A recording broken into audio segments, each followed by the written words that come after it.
كنتم خير أمة أخرجت للناس تأمرون بالمعروف وتنهون عن المنكر وتؤمنون بالله.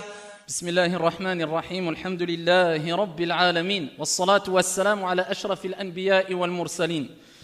Mes chers frères et sœurs, comme vous le savez toutes et tous, il y a des jours avec et il y a des jours sans. Vous l'avez compris dans la première partie du sermon du vendredi concernant en langue arabe, eh bien on a ici parlé quelque part de ce qu'on appelle at-tafa'ul, c'est-à-dire le fait d'être optimiste, l'optimisme.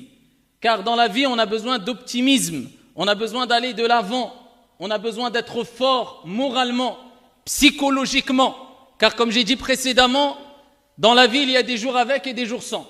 Il y a des jours, ou dis si tu veux simplement, il y a des instants de bonheur et des instants de malheur. Il y a des instants de joie et il y a des instants de tristesse. Il y a des instants où on se sent bien, épanoui, et il y a des instants où on se sent déprimé, ravagé par les soucis et les tristesses. C'est la vie. Allah tabaraka wa ta'ala dit dans le Saint-Coran « Wa tilka al-ayyamu nudawiluha bayna an-nas » Et Allah Jalla wa Ala nous rappelle qu'il y a un jour avec et un jour sans. Et ainsi nous faisons alterner les jours, donc c'est-à-dire bons ou mauvais, parmi les gens. Donc il y aura des instants ou des jours ou des mois avec et des jours ou des instants ou des mois sans. Avec du bonheur et sans bonheur. Avec de la tristesse, sans tristesse. Mais ce qui nous incombe de savoir, ayyuhal ahibba, mes chers frères et sœurs, et là je m'adresse à toutes celles et ceux qui vivent des soucis, des tristesses, des épreuves, et quelque part on vit tous des soucis et des tristesses, des épreuves, on connaît tous plutôt ici ces moments de soucis, de tristesse, ces épreuves petites ou grandes. Eh bien je m'adresse à tout le monde et ainsi qu'à moi le premier, cela ne sert à rien de s'attrister, cela ne sert à rien de baisser les bras, cela ne sert à rien de déprimer, cela ne sert à rien de désespérer, si ce n'est que la tristesse n'engendre que l'accroissement de la tristesse, ne fait qu'accroître la tristesse. L'angoisse ne fait qu'accroître l'angoisse. Les moments de déprime ne font qu'accroître, ou dis si tu veux, ne font que accentuer, amplifier, eh bien la déprime. Et il n'y a pas de solution ainsi. Si on continue à déprimer et déprimer, quand on a commencé à déprimer, eh bien le résultat ne sera que déprime. Si on continue à s'attrister, quand on a commencé à être triste, sans se reprendre en main, sans raisonner, sans être fort moralement, eh bien le résultat ne sera que tristesse.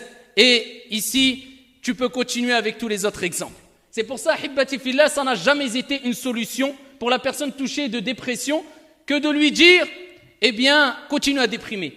Ça n'a pas été une solution proposée aux gens qui sont tristes que de leur dire, continue à être triste. Continue à regretter ce que tu as fait. Non, au contraire, on doit leur dire, cela ne sert strictement à rien du tout. Qu'est-ce que ça va changer, billahi alayk? Tu as eu un problème, tu déprimes, tu es triste.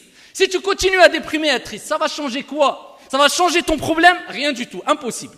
La tristesse et continuer à déprimer, ça ne va pas changer, modifier ta situation.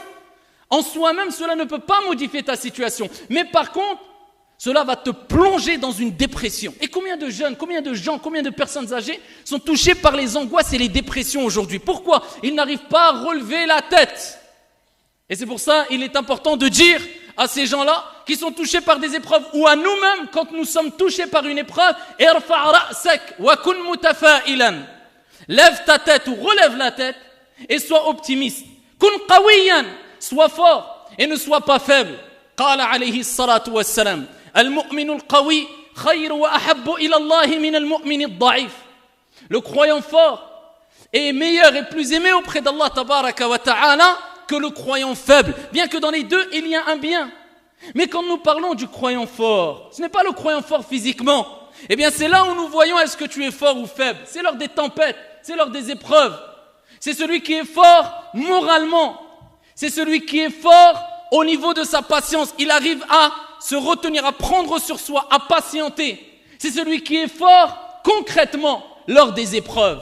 Eh bien, le prophète nous dit que Allah tabaraka wa ta'ala préfère et aime celui qui est fort, contrairement à celui qui est faible, qui est moins aimé. Mais dans les deux, il y a un bien. Wa khuliqa al-insanu da'ifa, bien que tout être humain ait été créé faible.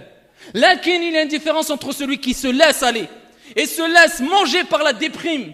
Et quand tu lui parles, eh bien il ne fait que se plaindre et il pense ou il espère peut-être inconsciemment que ces tristesses vont changer quelque chose. Ça ne va rien changer. Tu as perdu un membre dans ta famille, c'est humain, nous sommes des êtres humains. C'est humain de pleurer, c'est humain d'être triste, mais jusqu'où?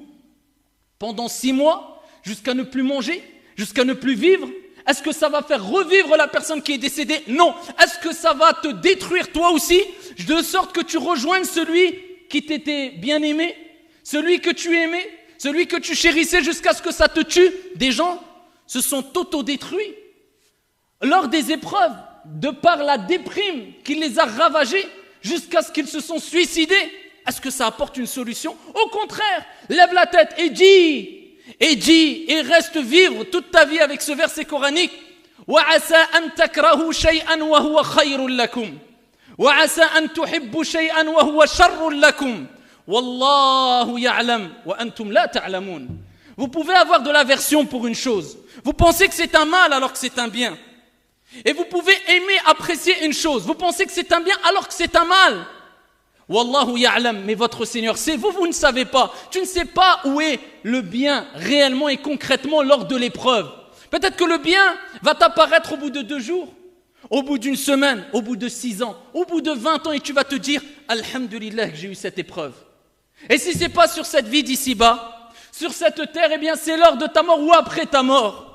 Quand on te servira sur un plat, de façon métaphorique, eh bien la récompense que tu auras accumulée à travers ta patience. Inna Allaha ma'as sabirin. Ce n'est pas pour rien qu'Allah rappelle qu'il est avec les patients. Et qu'Allah tabaraka wa ta'ala aime, yuhibbu. Il aime les gens patients, les gens endurants, les gens forts moralement, psychologiquement, qui sont intelligents, clairvoyants, sages. Ils savent comment réagir lors des tempêtes. Et contrairement aux autres personnes qui se laissent aller, se laissent détruire, et ils détruisent tout sur leur passage. Parce que quand ils croisent leur époux, ou quand ils croisent leur épouse, ou quand ils croisent leurs enfants, ou bien des amis, eh bien le fait de dégager cette amertume, cette tristesse, cette angoisse, eh bien il emporte tout le monde avec lui. Alors que le prophète alayhi salatu wassalam, comme disait as-sahaba radiyallahu anhum wa ardahum, nous n'avons pas vu quelqu'un de plus souriant que le prophète Mohammed alayhi salatu wassalam. C'est une preuve que le prophète restait optimiste, que le prophète alayhi salatu wassalam avait un moral en béton. Alors qu'on sait toutes et tous que le prophète est parmi les personnes qui ont été le plus éprouvées sur la surface de la terre. Mais avec cela, pas de paradoxe. Le prophète alayhi salatu wassalam était le plus souriant des hommes. C'était qu'il arrivait à allier les épreuves avec l'optimisme. Et ici, ayyuhal ahibba, c'est ce qui est demandé aux croyants. Peu importe ce qui t'arrive, mets en application le hadith du prophète alayhi afdalus salati wa askat taslim. Lorsqu'il dit انظروا إلى من هو أسفل منكم ولا تنظروا إلى من هو فوقكم. Concernant les épreuves, concernant les choses de la vie d'ici-bas, concernant les biens matériels, etc. Regardez ceux qui sont en dessous de vous et ne regardez pas ceux qui sont au-dessus. Ceci est plus à même à vous pousser à être reconnaissant vis-à-vis des biens de Dieu sur vous. Eh bien, tes épreuves, compare-les à ceux qui ont des plus grosses épreuves. Et à la plupart des êtres humains sur la surface de la terre. Regarde, allume la télé, regarde les infos. Et regarde ce qui se passe partout dans le monde. Regarde les catastrophes. Regarde le nombre d'opprimés. Regarde le nombre de pauvres. Regarde le nombre de personnes qui n'ont même pas de l'eau à boire. Et ils ne savent même pas c'est quoi manger à leur faim. Avec cela, si tu ne te remets pas en question et tu ne dis pas Alhamdulillahi ala kulli hal, c'est que tu as une déficience dans ta relation avec ton Seigneur.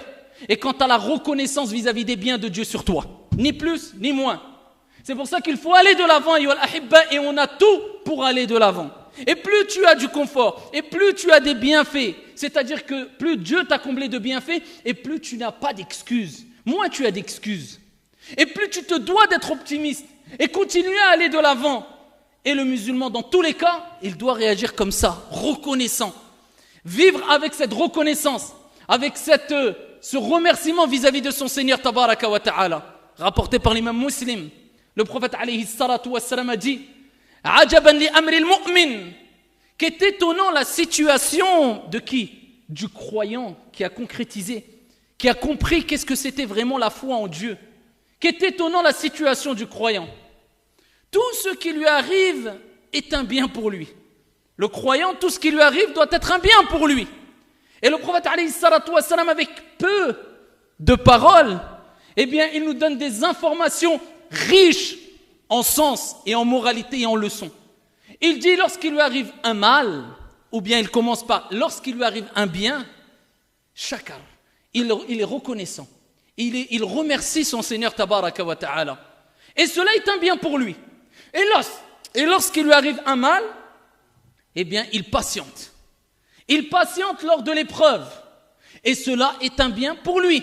Et le prophète dit, cela est spécifique qu'aux croyants. Cela n'est spécifique qu'aux croyants.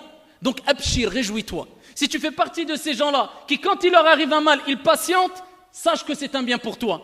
Et quand il leur arrive un bien, ils sont reconnaissants vis-à-vis de Dieu, celui qui leur a octroyé ce bien, cela est un bien pour toi. Et ici, retiens ces paroles, cela est spécifique, n'est spécifique qu'aux croyants.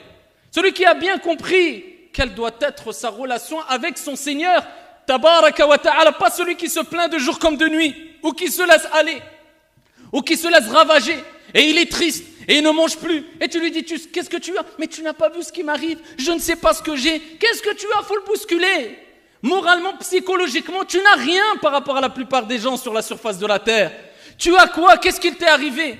Allah tabaraka wa ta'ala nous dit, comme il a dit au prophète alayhi salatu wassalam, de dire, qul, dis, لن يصيبنا إلا ما كتب الله لنا هو مولانا وعلى الله فليتوكل المؤمنون.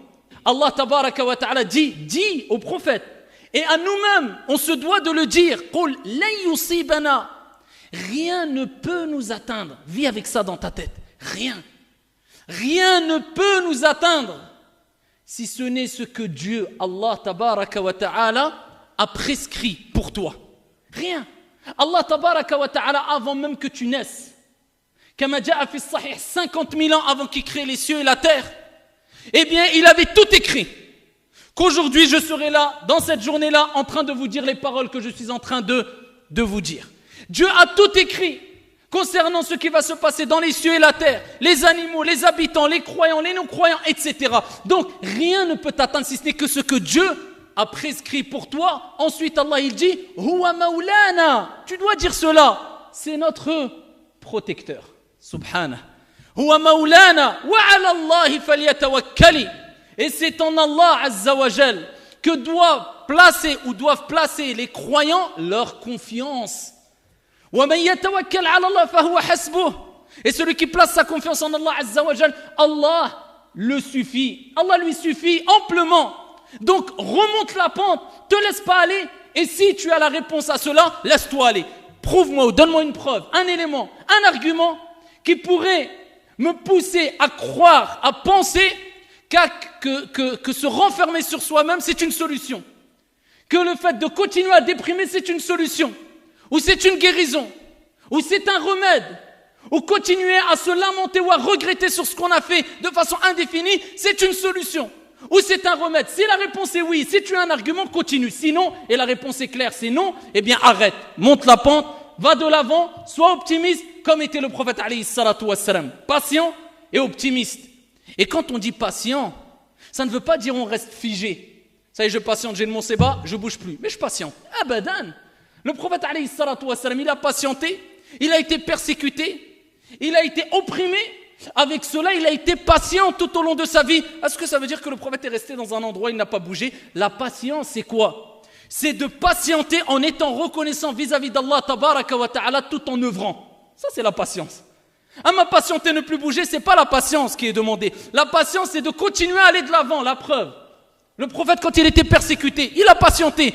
Mais qu'est-ce qu'il a fait dans sa vie, le prophète alayhi salatu wassalam? Il a continué à œuvrer. Il a continué à répandre le bien, à répandre la paix, à répandre la miséricorde, à éduquer les gens, à transmettre le tawhid, l'unicité d'Allah. Pourtant, il était patient. Pas de paradoxe. La patience, c'est agir. La patience, c'est œuvrer. Être fort, c'est être fort moralement et pas physiquement. Être fort, c'est être fort psychologiquement et pas physiquement. Là, tu as la bonne compréhension des termes et des mots. Et le prophète, il était dans la grotte quand il a fait le hijra, min Makkata ila al-Madina, comme vous le savez toutes et tous. Pourtant, il patientait, mais il a bougé. Et il s'est retrouvé dans la grotte. Et quand il était dans la grotte avec Abu Bakr, comme vous le savez, Abu Bakr a dit, Ya Rasulallah, il suffit qu'un d'eux baisse la tête, il va nous voir. Et le prophète a rappelé, c'est quoi la patience? La patience, c'est d'agir, c'est de patienter et c'est de placer sa confiance en Allah. Ya Abu Bakr, ma dhannuka bithnayn, Allahu thalithahuma. Que dis-tu de deux dont le troisième est Allah? La tahzan, inna Allah ma'ana. Il nous rappelle, sois optimiste, jamais pessimiste. La tahzan, regardez la parole. Peu importe les épreuves, ne baisse jamais les bras.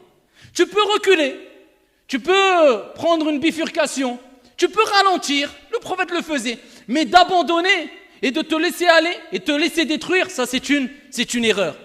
Ralentir, prendre une bifurcation, prendre sur soi, être un peu faible. Le prophète alayhi salatu wassalam lui-même a agi avec sagesse de sorte où quelquefois il prenait du recul, etc. Mais jamais il abandonnait. Et jamais il ne se laissait aller. Et les compagnons n'étaient pas ainsi. Ils ne se laissaient pas ravager par la déprime et les soucis et les tristesses de sorte à ce qu'ils ne fassent plus rien.